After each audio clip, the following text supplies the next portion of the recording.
Si un sistema apaga la curiosidad, castiga el error y premia la obediencia, no es educación, es domesticación. Nos dijeron que aprender era memorizar, que equivocarse era fallar, que preguntar demasiado era molestar. Nos sentaron en filas, nos hicieron repetir y nos enseñaron muy pronto que lo importante no era entender, sino encajar. A casi todos nos pasó y lo normalizamos. Normalizamos el miedo al error, la vergüenza de no llegar, la sensación de que si no cumplías, el problema eras tú. Pero hay algo que casi nadie se atreve a decir en voz alta, y es que este sistema no está roto, funciona y funciona exactamente como fue diseñado. No para despertar conciencias ni para fomentar el pensamiento crítico, y mucho menos para enseñarnos a descubrir quiénes somos. Funciona para producir obediencia, para homogeneizar, para premiar al que no cuestiona y para señalar al que se sale de la línea. Y no, esto no va solo de escuelas, va de adultos que sienten miedo de equivocarse, de personas brillantes que creen que no valen, de creatividad suprimida, de intuiciones apagadas demasiado pronto. Quizás el problema nunca fuiste tú, quizás creciste en un suelo que no estaba preparado para lo que eras. Hoy no vengo a hablarte de nostalgia ni a idealizar el pasado. Tampoco vengo a venderte soluciones mágicas. Vengo a cuestionar algo que aceptamos sin pensar. Y esto lo hago porque lo que no se cuestiona se hereda, se perpetúa. Y ya es hora de preguntarnos qué clase de personas estamos cultivando. Para entender la educación tal y como es hoy, debemos ir a donde nació. Y nació donde menos te lo esperas, en una fábrica. A principios del siglo XIX, Prusia, algo así como lo que hoy es Alemania, diseñó el primer sistema educativo moderno obligatorio del mundo. Y hay un detalle que los libros de historia raramente mencionan. No lo diseñaron filósofos preocupados por el desarrollo humano, tampoco pedagogos estudiando cómo aprenden los niños. Lo diseñaron estrategas militares y propietarios industriales con un problema muy concreto. Necesitaban soldados. Necesitaban obreros, personas que llegaran a tiempo, que hicieran lo que se les decía, que no cuestionaran las órdenes y que fueran capaces de realizar tareas repetitivas durante horas sin protestar. El modelo que crearon era perfecto para este objetivo.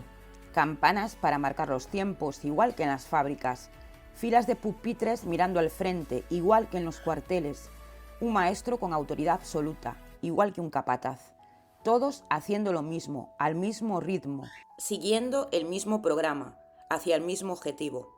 No importaba si un niño era curioso o creativo, no importaba si aprendía mejor moviéndose, tocando, debatiendo, no importaba si su mente funcionaba más rápido o más despacio. Lo que importaba era que obedeciera, que llegara puntual, que no interrumpiera y que no cuestionara. Este modelo prusiano se exportó al mundo entero a finales del siglo XIX y a principios del XX. Lo adoptaron Europa, América, Asia. Se convirtió en el estándar global de lo que significa educar. Y aquí estamos, más de 200 años después, con exactamente el mismo sistema. Las mismas filas, las mismas campanas que marcan el inicio y el final, los mismos exámenes que miden si eres capaz de reproducir lo que te dijeron. Cuando ves esta imagen, cuando comparas un aula de 1890 con un aula de hoy, la pregunta se responde sola. ¿Cuánto ha cambiado realmente? Y esto no es por falta de conocimiento. Sabemos desde hace siglos cómo aprenden los niños. Sabemos qué condiciones favorecen la creatividad, la curiosidad, el pensamiento crítico.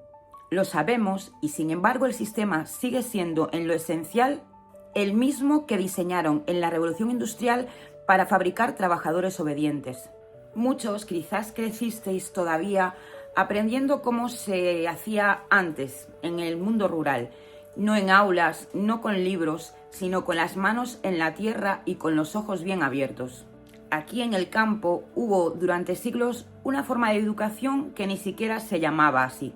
Un niño aprendía a hacer algo observando cómo alguien mayor lo hacía y luego lo intentaba él. Lo intentaba, se equivocaba, lo volvía a intentar Y con el tiempo entendía cómo funcionaba de verdad, no porque alguien se lo hubiera explicado en papel, sino porque lo había vivido de verdad. Aprendía, por ejemplo, el ciclo de las estaciones que no espera a nadie y que no se puede forzar. Aprendía de los animales que te enseñan señales que no están escritas en ningún libro. Aprendía del clima del tiempo, de la tierra que responde según cómo la tratas. Aprendía de personas mayores que no solo transmitían técnicas, sino criterio, formas de ver el mundo, formas de tomar decisiones cuando no hay nadie que te diga lo que tienes que hacer. Nadie le ponía una nota a ese aprendizaje, no le decían si había aprobado o si había suspendido, sino que la propia vida era quien evaluaba. Si plantabas mal, no crecía, si construías mal, se caía. En definitiva, si tomabas una mala decisión, lo pagabas. El error tenía consecuencias reales, no una cruz roja en un papel que se olvidaba al día siguiente. Y eso desarrollaba algo que el sistema moderno ha destruido sin darse cuenta: el juicio propio. La capacidad de mirar por ti mismo una situación, evaluarla y actuar sin esperar instrucciones, sin necesitar permiso ni que nadie te valide. Cuando llegó la escolarización obligatoria a finales del siglo XIX y principios del XX, ese saber, esa forma de aprender que había antes, no se perdió de golpe. Pero sí que fue perdiendo valor, fue relegado, fue tratado como algo menor, algo incluso de gente sin cultura. Lo que sabía un pastor sobre el comportamiento del ganado, lo que sabía un carpintero sobre la madera, o lo que sabía una comadrona sobre el cuerpo humano, dejó de contar. Lo que contaba era el título, el papel, la nota. En definitiva, el certificado que demostraba que habías pasado por el sistema. Y así fue como empezamos a medir la inteligencia humana con otro rasero y a llamar fracasados a personas que simplemente aprendían de otra manera, o a personas que sabían cosas que el sistema no quería o no sabía cómo evaluar. Por eso hay una pregunta que me hago a veces, cada vez más a menudo. ¿Cuánta inteligencia hemos desperdiciado? ¿Cuántas personas brillantes decidieron que no valían porque un día alguien les puso un 4? El problema no se quedó en las aulas, salió con nosotros. Hoy, 30 o 40 años después de haber salido de la escuela, hay millones de adultos que siguen cargando con lo que les enseñaron ahí. No las matemáticas, no la historia. Eso se olvidó hace tiempo. Lo que no se olvidó fue otra cosa. No se olvidó el miedo a equivocarse en público. No se olvidó la sensación de que si no cumplen los criterios que otros establecen para ti, el problema eres tú. No se olvidó la incomodidad de destacar, de tener una opinión diferente, de hacer la pregunta que nadie hace porque todos tienen miedo de parecer tontos. Hay personas que no se atreven a emprender algo nuevo porque tienen miedo al fracaso, que no levantan la mano en una reunión aunque sepan la respuesta, que necesitan que alguien con autoridad les valide cada decisión antes de actuar, que sienten que no son suficientemente inteligentes, suficientemente preparadas o suficientemente capaces. Y si les preguntas cuándo empezó ese miedo, cuándo empezó esa sensación de no ser suficiente, muchos te llevan sin saberlo a una clase, a un maestro, a un examen, a un momento concreto en el que alguien les enseñó que su valor dependía de su rendimiento. La ansiedad de rendimiento es hoy una epidemia, esa sensación permanente de que nunca es suficiente, de que siempre te falta algo, de que los demás van más adelantados, de no merecer descansar porque aún no has hecho suficiente.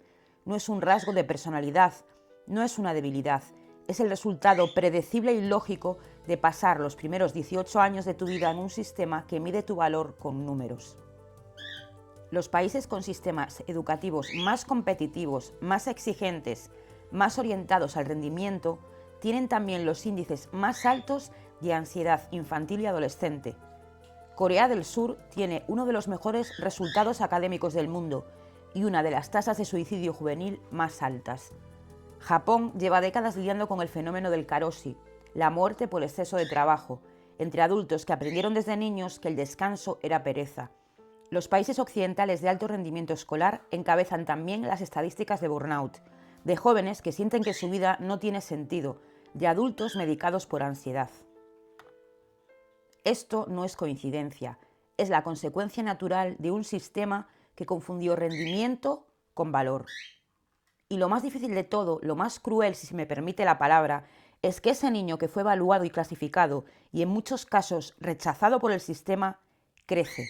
Se convierte en padre, en madre, en maestro, en jefe, y sin quererlo, sin ser consciente de ello, reproduce exactamente los mismos patrones. Exige rendimiento porque le enseñaron que eso es lo que importa. Castiga el error porque le enseñaron que el error es un fracaso. Premia la obediencia porque le enseñaron que obedecer es virtud. Y así el ciclo continúa, generación tras generación, sin que nadie lo haya decidido conscientemente, sin que nadie sea el villano de la historia, solo porque lo que no se cuestiona se hereda. Pero hay algo importante que decir, que el sistema sea como es, no significa que no haya otra forma, de hecho la hay, siempre la hubo. Finlandia decidió hace décadas hacer algo que parecía ilógico desde la lógica del rendimiento, ir a contracorriente. Redujeron las horas de clase, eliminaron los deberes en los primeros años. Los niños no empiezan a leer hasta los 7 años, 2 o 3 años más tarde que en la mayoría de los países occidentales. No hay exámenes estandarizados hasta los 16. Los maestros son los profesionales más valorados del país, con salarios y reconocimiento social comparables a los médicos o abogados. Y el resultado, para quien crea que menos exigencia implica peores resultados, fue desconcertante. Finlandia lleva años entre los primeros puestos mundiales en comprensión lectora, capacidad matemática y pensamiento científico. Pero más importante que eso, más importante que cualquier ranking, es que sus estudiantes reportan niveles bajos de ansiedad escolar y alta motivación propia.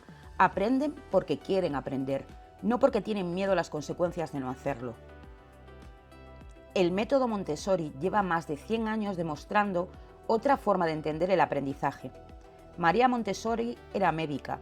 A principios del siglo XX se atrevió a hacer algo radical, observar de verdad cómo aprenden los niños sin imponerles cómo deberían aprender. Y lo que vio les llevó a crear un método basado en una idea simple pero revolucionaria. El niño, cuando se le da el entorno adecuado y la libertad de explorar, aprende de forma natural y con una motivación que no necesita ni premios ni castigos. En el método Montessori, el error no se castiga, se explora. La pregunta no interrumpe, es el motor. El ritmo de cada niño no es un problema a corregir, sino que es un ritmo a respetar.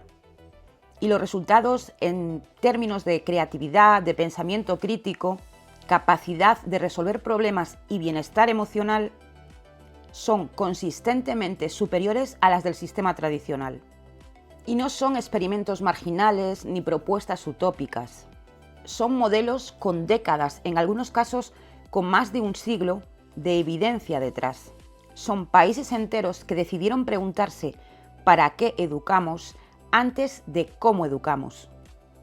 No digo que sean perfectos, no digo que sean la solución para todo el mundo.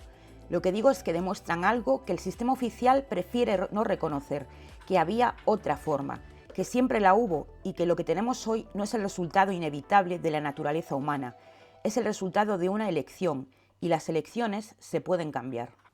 Yo no tengo un título universitario en pedagogía, no soy experta en sistemas educativos ni he leído todos los estudios que existen sobre el tema, pero sí sé lo que aprendí aquí en el campo, trabajando con las manos y con la cabeza, cosas que no me enseñaron en ningún aula. Aprendí que el tiempo no se puede forzar, que una semilla no germina más rápido porque le presiones, porque le exijas o porque le pongas mejor nota o peor nota, que hay procesos que tienen su propio ritmo y que interferir en ese ritmo con impaciencia no acelera el resultado, sino que lo arruina. Aprendí que el error es información, que cuando algo no crece, cuando algo no funciona, no es una señal de fracaso, sino que es señal de que algo en las condiciones necesita cambiar. Y que la pregunta correcta no es ¿quién falló?, sino ¿qué necesita esto para crecer? Aprendí que el conocimiento que se transmite mirando a los ojos, trabajando codo con codo, compartiendo el esfuerzo y las dificultades al lado de alguien que sabe más que tú, tiene una calidad que no se puede reproducir en una pantalla ni en un libro de texto. porque no se trata solo de información, sino de sabiduría. Y la sabiduría necesita contexto, necesita relación, necesita tiempo. Y aprendí lo que para mí es quizás lo más importante, y es que una persona que sabe quién es, que ha desarrollado un criterio propio, que confía en su capacidad para pensar y decidir sin estar esperando siempre instrucciones de otro, es una persona realmente libre. Y esa libertad es la cosa más difícil de cultivar y lo más fácil de destruir. Lo que necesitamos no es destruir la educación. De hecho, es la cosa más importante que existe para mi forma de verlo. Lo que sí necesitamos es preguntarnos para qué educamos. ¿Educamos para el mercado laboral o para la vida? ¿Educamos para producir o para pensar? ¿Educamos para encajar en el sistema o para ser capaces de cuestionarlo cuando éste se equivoca? Porque al final la educación es como la agricultura. Lo que sembramos en un niño es lo que va a crecer en él. Si sembramos miedo, crece el miedo. Si sembramos vergüenza, crecerá la vergüenza. Y si sembramos obediencia ciega, ese niño crecerá con esa obediencia ciega. Si seguimos sembrando eso, luego no nos sorprendamos de la cosecha que vamos a recoger. No sé si habrás reconocido algo de ti en lo que he contado hoy. Si en algún momento has pensado, eso me ha pasado a mí, me siento identificado con eso, quizás hay una parte de ti que todavía carga con algo que le han dicho en un aula cuando tenía 8, 10 o 14 años.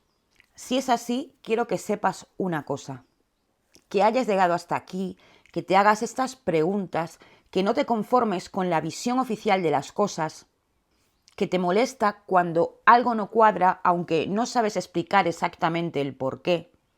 Eso ya es un acto de educación real. De hecho, es el acto más difícil de todos, el educarse a uno mismo. Y es el único que nadie te puede quitar. Cuéntame en los comentarios, ¿cuál fue un momento de tu educación que más te marcó?